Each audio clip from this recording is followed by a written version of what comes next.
kita.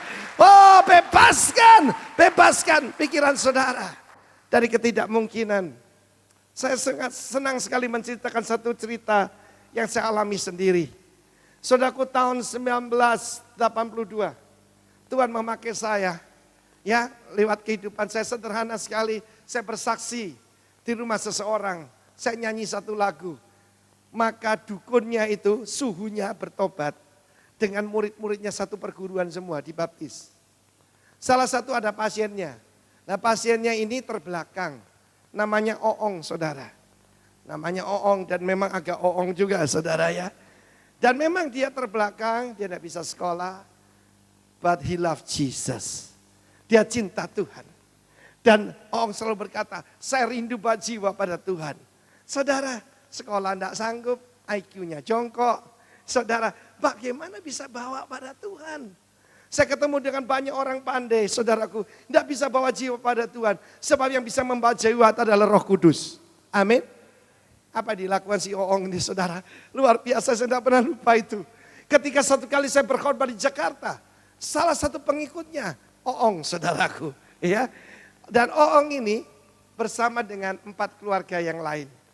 Dia senyum ketemu saya. Pak Arifin, saya Oong. Ngomongnya gitu, saudaraku. Oong, apa kabar? Ini jiwa-jiwa Pak Arifin. Kaget saya. Dia menangkan jiwa, saudara. 4 keluarga. Saudara tahu caranya? Saudaraku, saya jadi kepingin tahu. Yopo si Oong itu ngabarkan Injil, saudaraku. Dia muterkan lagu Darahmu Yesus. Diputerkan keras-keras, ditempel ke tonggone, saudaraku.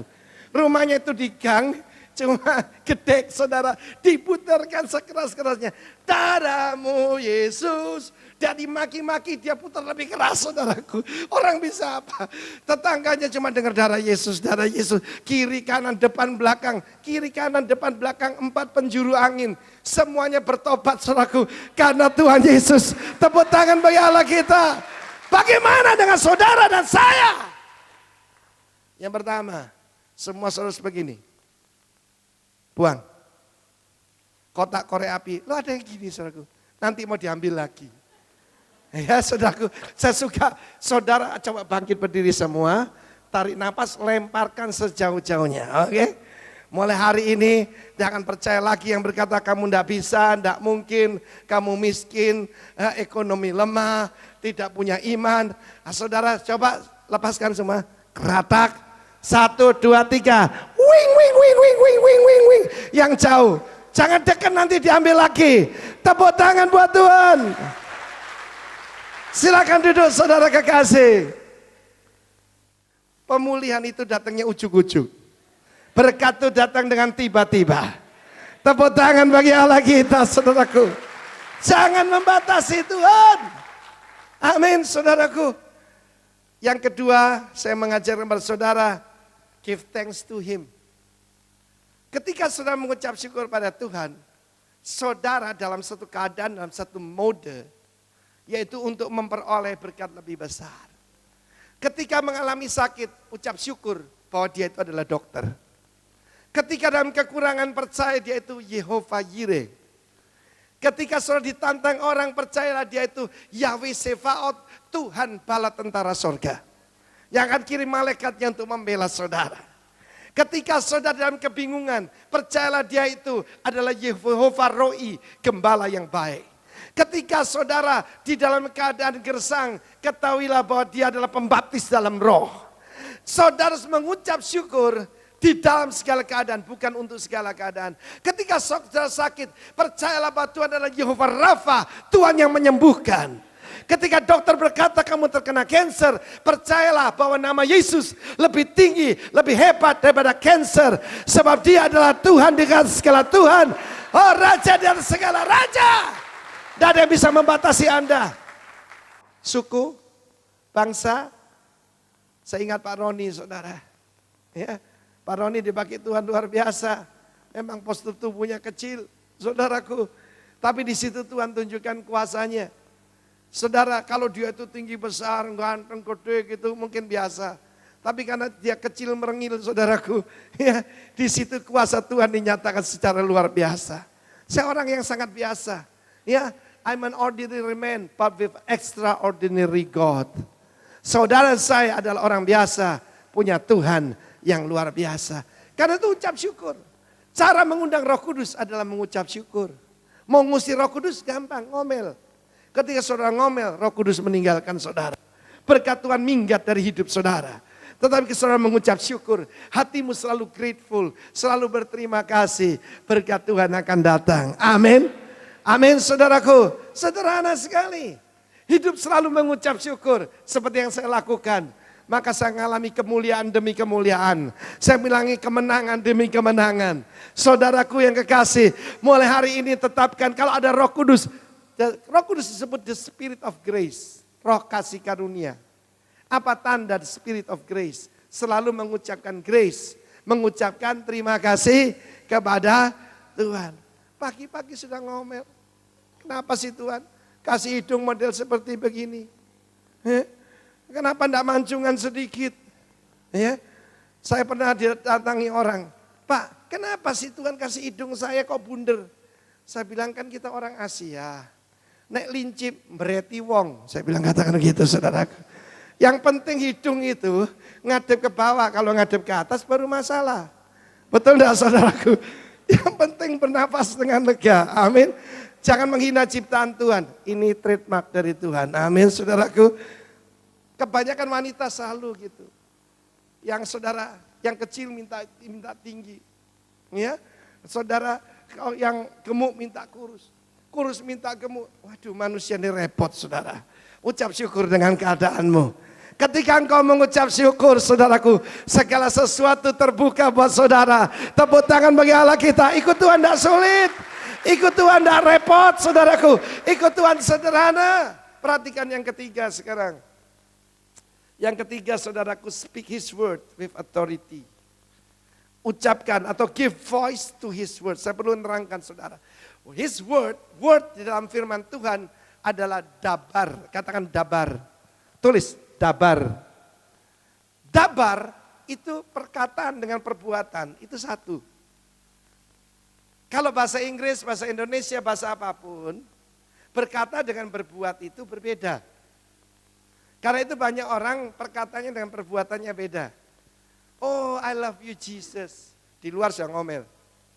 Tapi kalau Tuhan berfirman, firman itu dabar. Dabar itu artinya perkataan dengan perbuatannya itu sama selaras searah. Amin saudaraku. Tetapi ada satu ayat yang luar biasa. Mari kita lihat Mazmur 103 ayat 20. Bless the Lord, ye His angels that excel in strength, that do His commandments, hearkening unto the voice of His word. Yang mendengarkan suara firman-Nya, katakan suara. Yang mendengarkan suara firman-Nya. 3 kali Yeskiel disuruh bernubuat. Saudara, Tuhan kan bisa buat mujizat langsung. Tapi dia memilih memakai perintah manusia. Siapa yang melaksanakan dabarnya? Melaksanakan firman-Nya. Yang melaksanakan malaikat. Amin saudaraku. Yang melaksanakan malaikat. Tapi malaikat menunggu. Menunggu firman-Nya itu ada suaranya. Suaranya bukan suara Tuhan. Suaranya adalah suara saudara dan saya. Give voice to His word. Berikan suara kepada firman-Nya. Di sini dikatakan bagaimana dia bernubuat. Pertama kepada tulang-tulang kering itu. Kepada tulang-tulang kering dia bernubuat. Supaya hidup kembali. Amin saudaraku. Dan saat itu tiba-tiba. Katakan tiba-tiba. Ujuk-ujuk. Sekonyong-konyong, sekunyung-kunyung. Mendadak tiba-tiba sekonyong-konyong. Lalu saudaraku, sementara dilihat. Perhatikan sementara dilihat. Maka mulai tumbuh. Demikian juga ketika kita bangun gedung ini. Masih kosong, masih berupa gambar. Tapi saya lihat dengan mata saya penuh dengan manusia. Yang penuh Roh Kudus. Yang mempengaruhi daerah ini. Yang akan menggemparkan Surabaya. Dan orang-orang itu adalah saudara. Masuk aku. Bapak saya bilang saya ini tidak ada gunanya. Guru saya berkata saya bodoh. Saudara tahu Thomas Alva Edison itu dikeluarkan dari sekolah dibilang goblok. Saya mau beritahu saudara, Einstein dibilang blow on. Saudara, banyak orang tidak mengenali jenius. Saya mengatakan pada Anda, ketika saya berdiri di atas cor-coran, nah, lantai yang ini. Saya melihat saudaraku, melihat kemana? Ke belakang itu. Saya lihat sana, Sampurna, Babatan. Saya lihat begitu banyak jiwa. Saya bilang, Tuhan, ini buat jiwa-jiwa ini. Memang ini tidak besar, cuma 2.000. Kali 5 kali kebaktian 10.000. 5 hari dalam seminggu paling cuma berapa? 25.000. Saudaraku, yang mungkin 50.000. Tapi yang mesti dimenangkan jutaan, saudara. Loh, kok diam? Saya lihat tadi loh, 1 kali KKR 3 juta jiwa. 3 juta jiwa, saudara. Dan mereka adalah orang-orang yang tadinya terikat dengan vudu, terikat kuasa kegelapan. Saya heran, ada pendeta berkata, jangan pergi ke Bali, kuasa gelapnya hebat.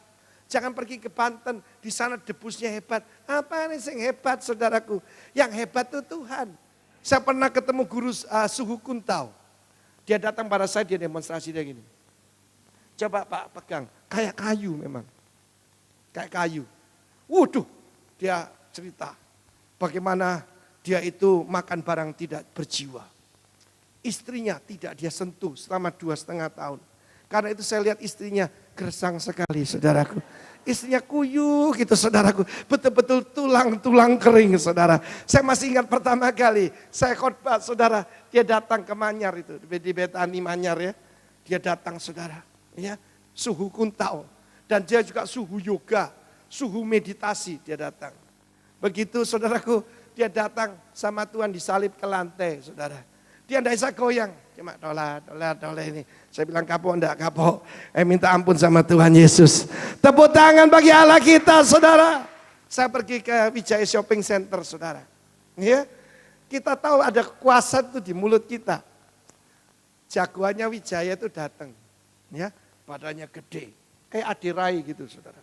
Ya, dia pelatih Tai Chi di sana. Dan dia tidak senang ada orang Kristen ngabarkan Injil di Wijaya Shopping Center. Sebab semua itu murid-muridnya dia. Dia takut kehilangan pamor, takut kehilangan murid, saudara. Nah, saya masih ingat, saya khotbah, dia ngomong kotor, saudara. Dia ngomong jorok-jorok, dia teriak-teriak di belakang. Itu restoran kecil, saudara, restoran kecil sekali. Saya tidak peduli, saya tetap mengabarkan Injil. Lalu saudaraku saya tantang, siapa di sini